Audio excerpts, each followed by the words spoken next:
On this trip, I think I'm gonna have a lot of fun because I'm going out with a good friend of mine, Sparky. He's the owner of M2D Camo properties, and we're gonna go elk hunting in Idaho, and I'm really looking forward to it.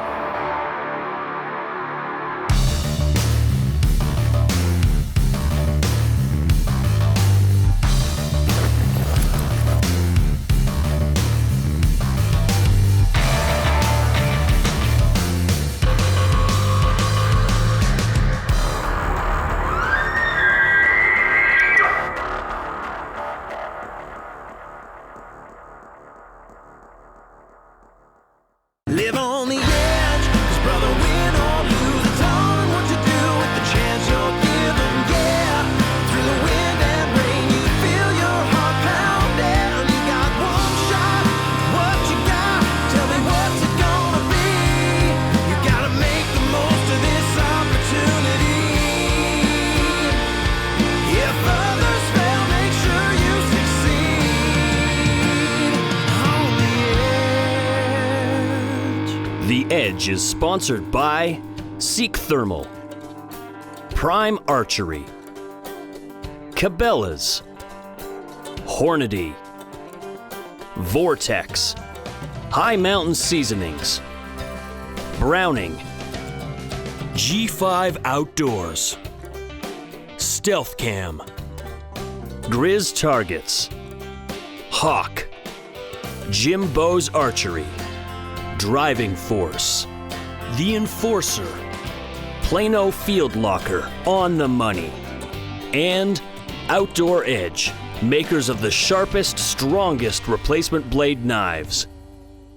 The trip down to Idaho was a lot of fun. We drive down along the mountains in Alberta, and then we cross through the pass in Montana, and that's just beautiful. And we arrive in this big, high mountain meadow, and you're looking out into the mountains and the foothills, and you're seeing antelope and elk already, and I was really, really excited about the first day.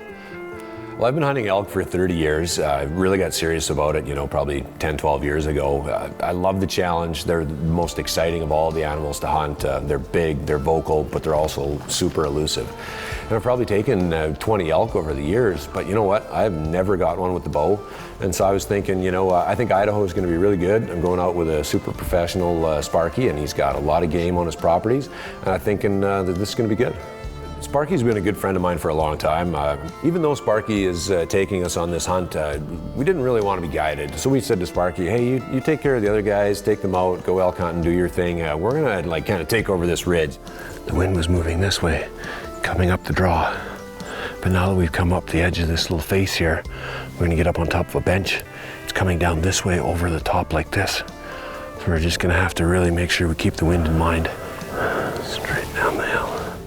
Because even though there's some trails here, they're not gonna come down every trail every time, so you're gonna have to be prepared to move. The moon's nice up in the sky. Within an hour or two, it's gonna be directly above us. It's gonna be a good night. Let's get a little bit more cover here. I think the elk are gonna come down from a trail up above us a little bit and cut out through here. That's what it looks like. So put a little spruce in front of me, 50 yards to that far spruce up there. Well, if they come through here, this should be pretty good.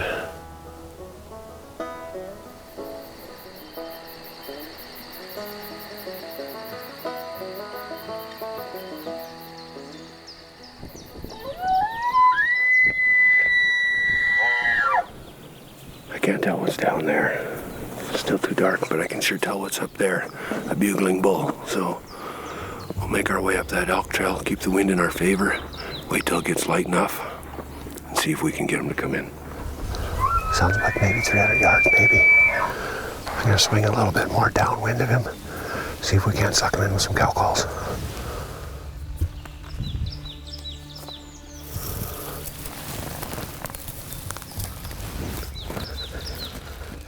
Okay, let's move in.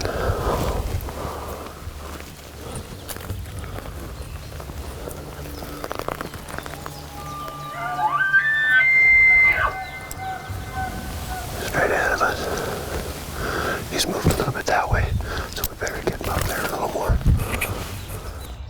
The excitement around this hunt was real right off the bat. These elk are just kicking off into rut, so I mean you're getting a lot of cows chirping and the bulls are bugling. They weren't overly responsive yet, but you could hear them, and so it's really cool to be following through the timber and you can hear them bugling, and we're trying to side saddle around and get in front of them and get into position. And you know, very first morning, we're in on a bull. We can't see him in the timber, but that's normal. And we're trying to get in and position ourselves, and we're calling and moving and calling and moving. You're always playing that little chess game, cat and mouse. And we got our signals crossed. We thought one of the guides, Tyler, was going to be on the other side of this ridge, and we were going to be working this side of the ridge. But we both ended up in the same spot, chasing the same bull, and we blew it. Sorry about that, boys. That's no big deal. Did you guys get in on any of these ones that were over here? It was still dark when we got to the top of the ridge, and they were already over top and moving up. You could hear them. They weren't that far away from us, but it was too dark to film, so we didn't press in very close. But they went quiet. Really quickly, too. Yeah. Maybe do a little cow calling just so he knows where I'm at, and then we're out of here. Okay. Well, good luck. Thanks.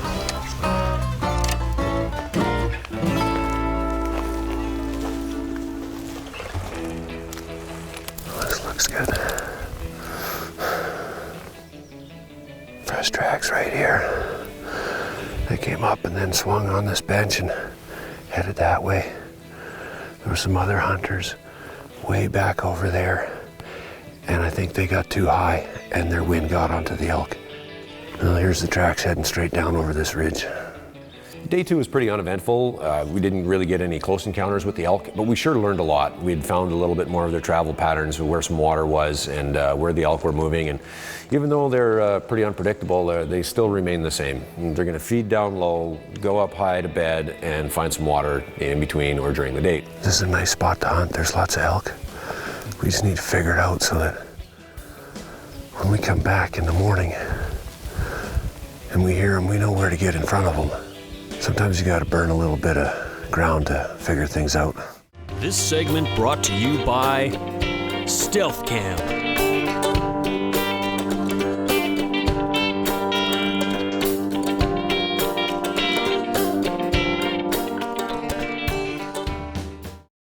We've been planning this hunt for quite a few months now to go down with Sparky, and so well ahead of time I sent him down a stealth cam camera, and he set it up on some food plot areas and moved it around in some different areas, and so we already had a bunch of really good photos, and we saw some really nice bulls before we even came down. But you know, when we were there, we went down, checked the camera, and got some pictures out of it, and yeah, that gets the heart pumping when you see those great big bulls on the camera, and you're like, oh man, we're coming here tomorrow.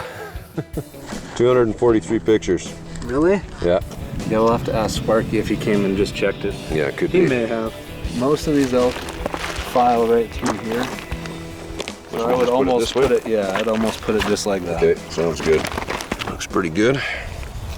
Where we were at Leodore, Idaho, I mean, there's just a multitude of game. There was whitetails, there was mule deer, there's antelope, moose. We saw everything, and it was really cool. You know, coming from northern Alberta, I'm quite used to seeing a variety of game, but you never know what to expect when you go to a new area, and I was pleasantly surprised. There was a lot of game there. Up, up, and away. We've made it halfway up this hill. We wanted to get into the top of this opening up here, and because the wind has been blowing cross hill down here, and we've reached a certain point on the hill, and now it's going up the hill. So we can't go any further until this wind switches, and if it doesn't, we're stuck down here. They got so many places they can come down. Just miles and miles of ridge here. Once this wind switches, we'll be able to move into an area where we'll be able to maybe pick these elk up thermally as they're coming through the trees down the ridge before we even see them. I don't know if they can hear our little cow calls down here. As much as I don't feel like climbing higher up the hill, you gotta kill them where they are. There was a lot of elk out in the field. Holy cow, you know, you could just hear bugles firing up all over the place, and we had a couple groups going out, and we chose to go here. The other group was going to go there, and the wind was wrong, and you know, things happen that are out of your control, and it doesn't work out.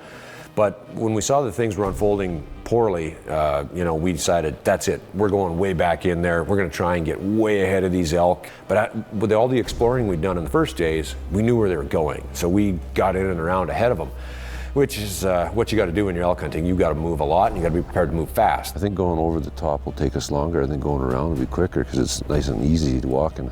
Yeah, There's I an think elk right there, big bull. See him right there? on the right of the Right on the pines. hillside. Right on the hillside. That's him. Yeah. And still way more. They're still filtering their way up around, behind him. I'll head down and see if I can't watch them filter and where they filter into the trees. So if we got a spot that we can send you in tonight or go in there tonight. Okay, sounds good. Okay, good luck. Go kill him. Yeah, we'll go see what we can do.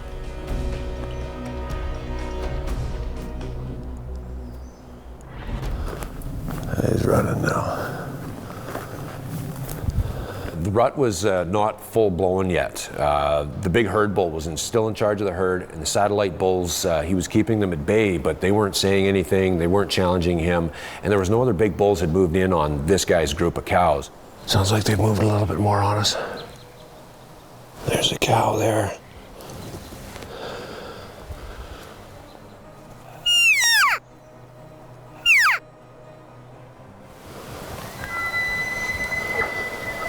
Here.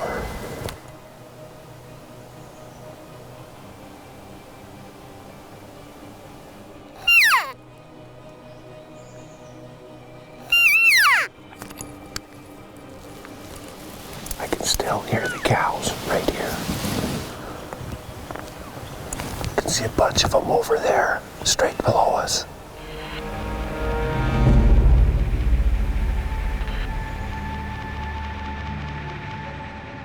This segment brought to you by Seek Thermal.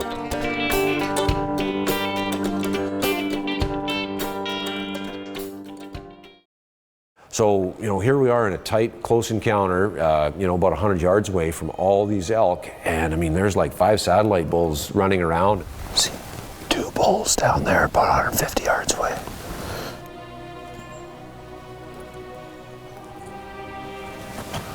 They're all going that way.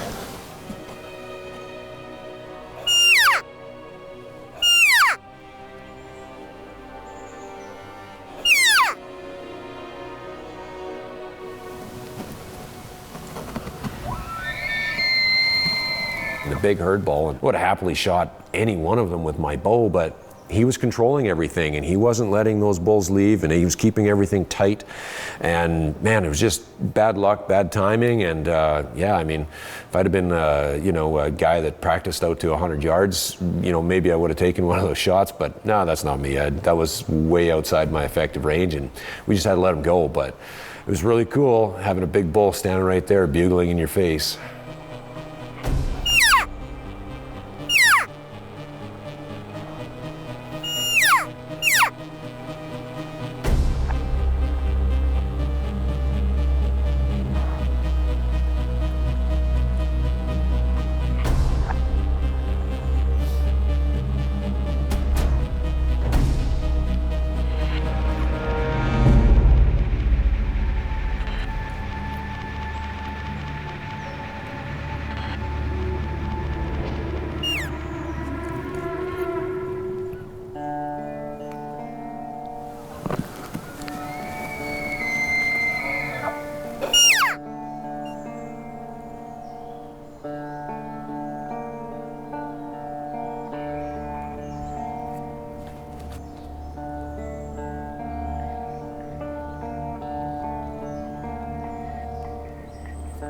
We had such a good morning. We just couldn't seal the deal. I guess I'm gonna have to get a little better at calling. I just couldn't quite pull one of those bulls into range. Okay, we picked the wrong spot. They crossed over in front of us about 125 yards away, but they're still going up this draw. We've got some cover. Let's get up there and see if we can get within 50 yards. There's a bunch of nice bulls in there. I don't have to get the one that's bugling. Yeah, there's like 6 or 7 of them. Well, those elk had crossed a little further away than we thought or hoped. They're about 125 yards away, and I tried to move in up around them again. And then all of a sudden this little light snow started to come down and the wind switched, and They went quiet, so I think one of them probably smelled us. I don't know. Look at all the tracks, eh? Look at them all.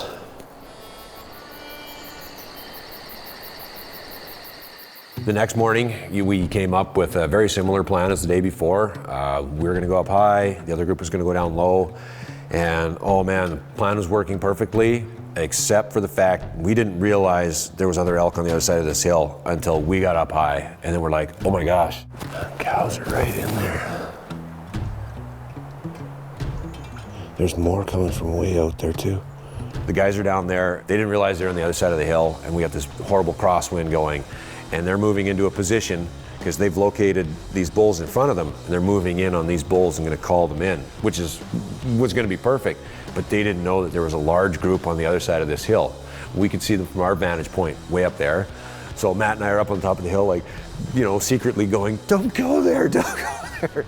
Got a great vantage point here.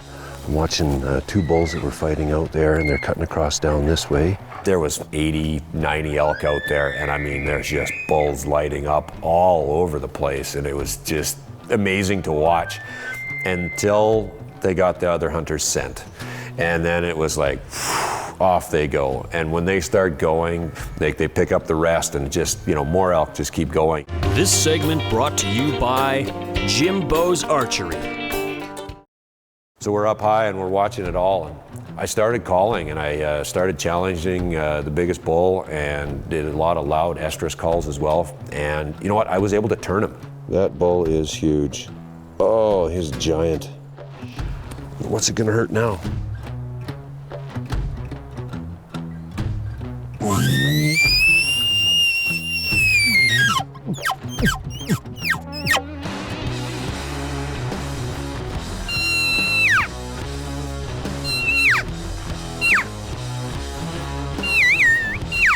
If we can get up onto that ridge and look back out there, we might be able to stay ahead of them. We need to side hill about a mile and get down in front of them. And we took off running up the side of the hill as fast as we could go. Like, we're running up this mountainside as fast as we could and trying to be quiet and get the wind in our favor. And we went way up and around in front of them, and, you know, running the whole way. We get there and I'm like, okay, let's let out a little cow call and see where they're at. Let out a little cow call, and it's just like, oh no, they were coming up the draw that we just left. And you can see these big ivory horn tips just over this ridge.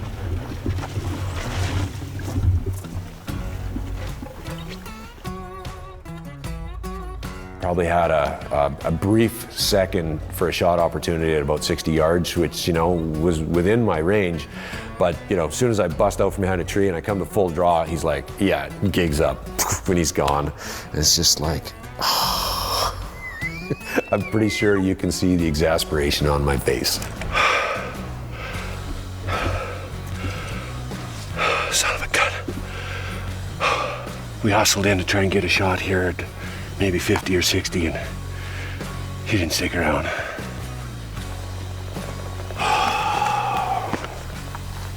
On the last morning, we wanted to get into a different spot. We pressured the one herd quite heavily, so we thought, you know, we'll move down the range another mile or two to focus on this other group. Yeah, and we moved in the dark, and we heard this bull bugling up on the ridge, and we thought, oh yeah, we got lots of room to play here, we can move in. We stumbled right into a herd of probably 40 cows. Hunting in this area at Leodore, if you draw a rifle tag, you are guaranteed a big bull. Like, this is an amazing spot. And Sparky actually guarantees, if you don't go home with a bull, you come back next year. So, with the rifle anyways. If I was hunting with a rifle, oh yeah, like day 3, bam, it would be all over. There'd be this big, beautiful, wide bull laying on the ground.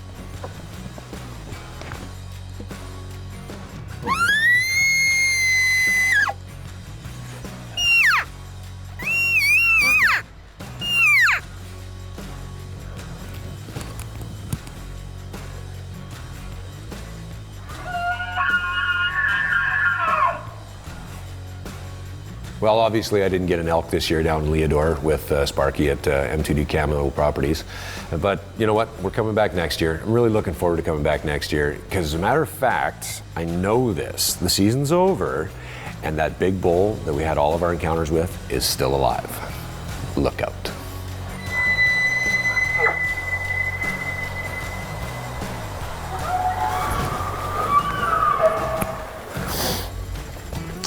He wouldn't leave his cows for me.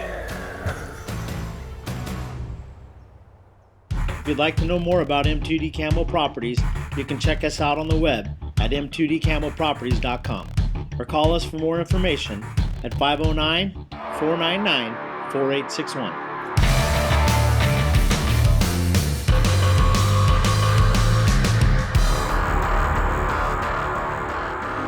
The Edge is sponsored by Seek Thermal, Prime Archery, Cabela's, Hornady, Vortex, High Mountain Seasonings, Browning, G5 Outdoors, Stealth Cam, Grizz Targets, Hawk, Jimbo's Archery, Driving Force, The Enforcer, Plano Field Locker, On the Money, and Outdoor Edge, makers of the sharpest, strongest replacement blade knives. We're walking along near the top of this ridge and we come across this cedar tree that is just enormous. Wow. This thing is huge. Look at